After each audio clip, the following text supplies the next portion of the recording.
अस्सलाम वालेकुम। Sameena Rashid official YouTube channel से मुखातिब हूँ आपसे। आज हम जिस मौजू पर बात करेंगे वो है खुश रहने के तरीके और फ़ायदे। खुश रहना जिस कदर आसान और मुमकिन है, उसे आजकल के दौर में उतना ही मुश्किल और नामुमकिन समझ लिया गया है। खुश रहने का सबसे आसान और फौरी तरीका ये है कि आप ये देखें कि अल्लाह ताला ने हमें कौन कौन सी खूबियाँ और नेमतें दे रखी हैं।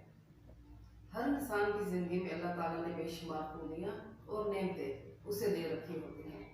अगर हम इन तमाम खूबसूरतियों और नेमतों को देखें, इनको शुमार करें, तो ना तो हम इन्हें शुमार कर सकते हैं, ना ही इनका शुक्र अदा कर सकते हैं।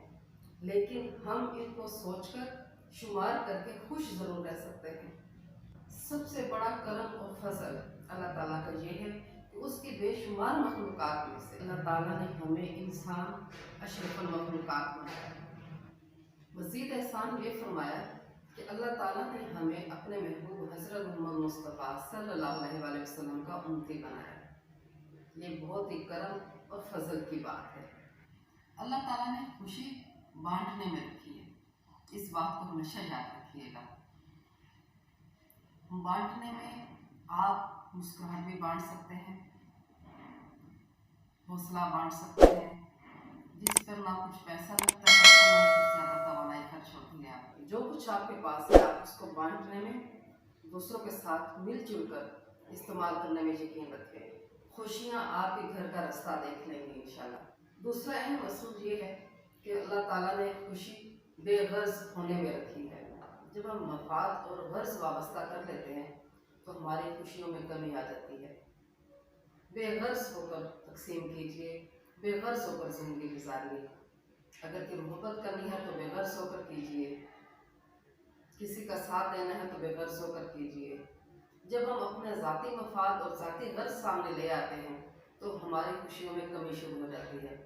इससे फिर नफसा नफसी का दौर शुरू होता है, जिससे परेशानियां पैदा होती हैं।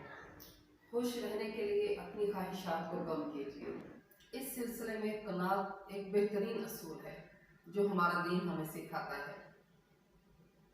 कनात पसंद इंसान कभी भी आपको परेशान न करेगा, वो हमेशा मुतमईन और खुश रहेगा। ना तो उसके पास कोई माजी का पछतावा होगा और न ही मुस्तकबिल की कोई परेशानी। माजी ऐसा वक्त है जो गुजर चुका और मुस्तकबिल वो वक्त है जो अभी आना है।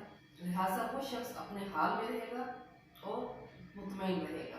इंतहाई अहम बात जो समझने के लायक है वो ये है कि अगर आप ये चाहते हैं कि आपसे मुंसलिक लोग खुश रहें, तो सबसे पहले आप खुद खुश रहना शुरू कीजिए। आप भी खुश रहने का ये फ़ायदा होगा कि आप खुद भी मुतमईन रहेंगे, पुरसुकून रहेंगे और आपसे मुंसलिक अफराद भी खुश और मुतमईन रहेंगे। आप खुश रहने से आपकी परफॉर्मेंस अच्छी होती है, आपकी सेहत अच्छी रहती है, आपकी शख्सियत का मुस्बत और पुरअसर तासुर पड़ता है, आपकी ज़हनी सेहत बेहतर होती है, नए नए ख्यालात पैदा होते हैं, तख़य्युल पसंदी अच्छी होती है, जिससे आपकी तख्लीकी सलाहियतें निखर कर सामने आती हैं। खुश रहने से दूसरों के साथ आपका रवैया मुशफ़क़ाना हो जाता है, आपकी जिस्मानी और ज़हनी सेहत बेहतर होती है। खुशबाश अफ़राद एक बेहतरीन ज़िंदगी गुजारते हैं और दूसरों के लिए फ़ायदेमंद होते हैं। खुश रहने से आपके मसाइल हल होते हैं। लिहाजा ज़िंदगी गुजारिए नहीं, बल्कि खुश रहकर खुशियाँ बांट कर ज़िंदगी जीने का लुत्फ़ उठाइए।